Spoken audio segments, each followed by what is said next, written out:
सद्विचारों का प्रसार, रेडियो दिव्य ज्योति, जागृति का दिव्य नाद, रेडियो दिव्य ज्योति, सद्विचारों का प्रसार, जागृति का दिव्य नाद। ओम तन radio Divya Jyoti. The divine sound of awakening. ब्रह्म ज्ञान एक ऐसा दर्पण है जिसमें मानव अपना आंतरिक अक्स या रूप देख सकता है। जब एक साधक साधना में बैठता है तो वह अनुभव कर पाता है कि मुझ में कहाँ कहाँ कमियां हैं और मेरे व्यक्तित्व में कहाँ सुधार की आवश्यकता है। कहते हैं एक व्यक्ति चाहे समस्त संसार को जीत ले, पर जब तक उसने स्वयं को नहीं जीता, अपने मन पर विजय हासिल नहीं की, तब तक वह सब कुछ जीतकर भी हारा हुआ है। एक बार एक शिष्य आश्रम में नया नया समर्पित हुआ था। समर्पित तो हो गया था, लेकिन आश्रम के नियम और व्यवस्था उसे बिल्कुल भी नहीं भा रहे थे। आश्रम में भोजन की व्यवस्था, लंगर बनाने का तरीका, परोसने का ढंग, काम करने के तरीके, उसे सब में कोई ना कोई कमी या खराबी दिखाई देती। एक सप्ताह के बाद वह शिकायतों और खामियों की लंबी सूची लेकर अपने गुरुदेव के पास पहुंचा। गुरुदेव, जहां देखो वहीं कोई ना कोई कमी है। ये व्यवस्था ठीक नहीं, वहां प्रबंध ठीक नहीं है। जब सारी समस्याओं को गिनाकर वह चुप हुआ, तब गुरुदेव ने कहा, वत्स, कमी आश्रम की व्यवस्था में नहीं, तुम्हारी अवस्था में है। यदि तुम अपनी अवस्था में सुधार कर लोगे तो व्यवस्था में सुधार स्वतः ही हो जाएगा। परंतु कुछ लोगों का स्वभाव ही होता है सब चीजों में कमियां ढूंढना। मैक्सिको में कुछ स्थानों पर एक ही साथ गर्म व ठंडे पानी के स्रोत पाए जाते हैं। एक बार एक पर्यटक यह देखकर बड़ा हैरान हुआ और वहां कपड़े धोते धोबियों से बोला, बंधु, तुम पर तो प्रकृति बड़ी मेहरबान है।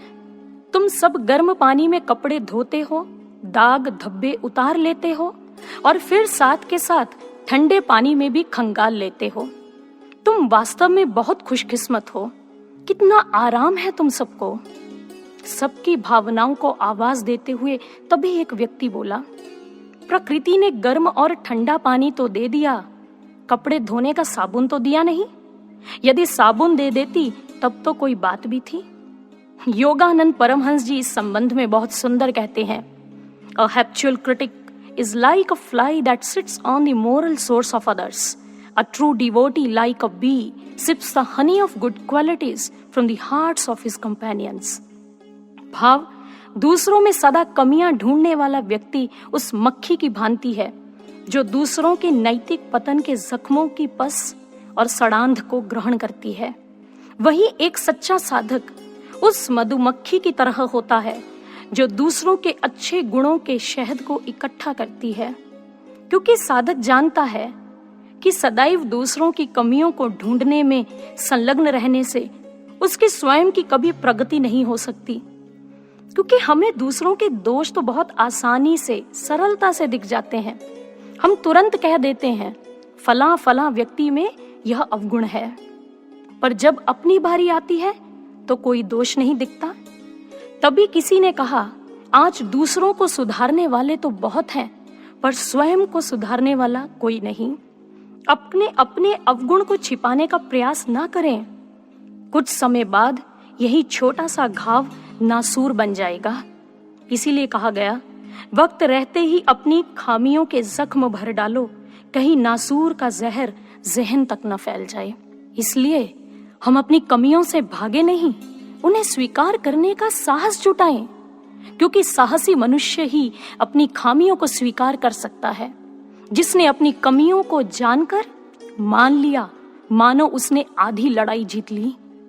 एक बार गुरुदेव सर्वश्री आशुतोष महाराज जी के पास ऐसे ही एक व्यक्ति पहुंचा। उसने कहा, गुरुदेव, मेरे आसपास के जो लोग हैं वो मेरी आलोचना करते रहते हैं, मुझ में कमियां ढूंढते रहते हैं। मैं उनकी शिकायत लेकर आपके पास आया हूं, आप कृपया उन्हें समझाएं, उनको डांट लगाएं। गुरुदेव सर्वश्री आशुतोष महाराज जी मुस्कुरा दिए और उन्होंने बहुत सारगर्भित पंक्तियां कही। नहीं, मैं उनको डांटूंगा नहीं, अपितु मैं और अत्यधिक ऐसी प्रतिकूल परिस्थितियां तुम्हारे इर्द गिर्द निर्मित करूंगा।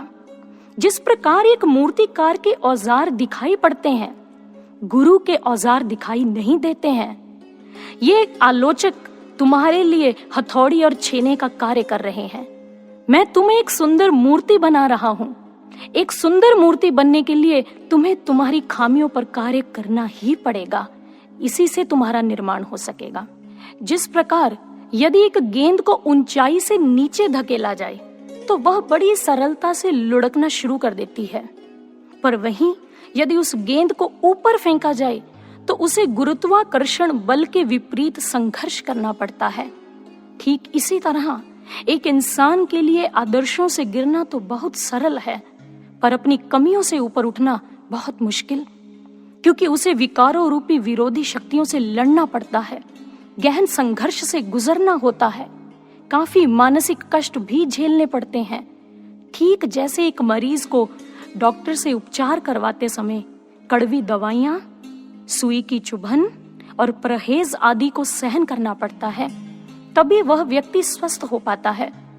इसीलिए कहा, साहस करके जो लड़ते हैं जीवन के अंधियारों से, वो ही फिर बातें करते हैं आसमान के तारों से। परंतु स्वयं को सुधारने की प्रक्रिया में महत्वपूर्ण चरण है प्रार्थना का।